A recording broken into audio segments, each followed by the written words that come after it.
அனைவருக்கும் வணக்கம். ஓம் ஸ்ரீ ராகவேந்திராய நமக.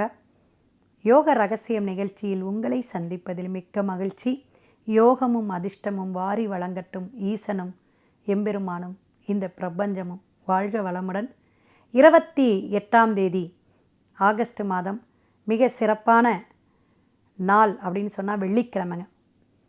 ஆவணி 11ஆம் தேதி பிறக்கக்கூடிய இன்று காயத்ரி ஜெபம் அப்படிங்கிற ஒரு இஷ்டிகாலம் சொல்லக்கூடிய அமைப்புங்க. இப்போ பௌர்ணமியில் நேற்று நல்ல ஒரு விஷயமாக நம்ம தெரிஞ்சுக்கிறது, ஒவ்வொரு நாளும் ஒரு விஷயத்தை, ஒரு கருத்தை, ஜோதிடம் ஆன்மீகம் சார்ந்து நம்ம என்னெல்லாம் தெரிஞ்சுக்கிறோம் அப்படிங்கிறத கருத்தை சொல்லிகிட்டே வரோம். நிறைய பேர் இதுக்கு வரவேற்கக்கூடிய அமைப்பில் நமக்கு வாழ்த்துக்கள் சொல்கிறாங்க.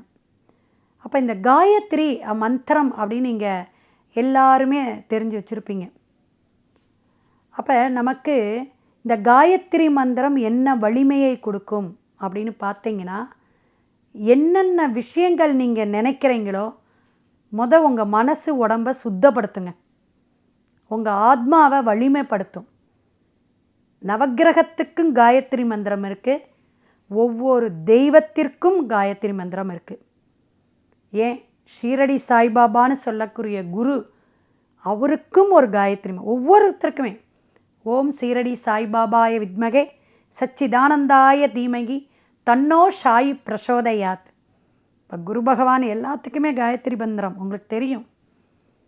அப்படி நம்ம ஒரு காயத்ரி மந்திரத்தை சொல்லும்போது ஓம் பூர்புவாக ஸ்வாகா தஸ்வ விதர்வேனம் பர்கோ தேவஸ்ய தீமகி அப்படின்னு சொல்லும் பொழுது அந்த தேவியே நம்ம நாக்கில் நம்ம மனசில் உக்காந்து நம்மளுடைய உடம்பை சுத்திப்படுத்துகிறா, மனசை ஒருமுகப்படுத்தக்கூடிய அமைப்புக்கு தான் காயத்ரி மந்திரம். அதுவும் இந்த சின்முத்திரையோட, இந்த முத்திரை பிடிச்சி நம்ம காயத்ரி மந்திரம் ஜெபம் பண்ணும்போது சிறப்பு. அதுக்குன்னே ஒரு நாளை ஒரு கொடுத்துருக்காங்க பாருங்கள். அப்படி நம்ம பண்ணும்போது நம்ம குழந்தைங்க, நமக்கு தெரிஞ்சவங்க, நட்பு வட்டாரத்தில் இருக்கிறவங்க, இப்போ இந்த அபிஜத் முகூர்த்த நேரமெல்லாம் சொல்லுவோம். இந்த உத்திராடமும் இதுவும் அந்த கிரகம் இணையும் போது நம்ம அந்த 2 நட்சத்திரமோட அமைப்பை தான் அபிஜத் முகூர்த்தம்னு சொல்லுவோம். அப்படி வரக்கூடிய அமைப்பை அந்த நேரத்தில் வழிபாடு இடுங்க, அதுக்கு ஒரு காயத்ரி மந்திரத்துக்கு சொல்லுங்கன்னு சொல்லுவோம்.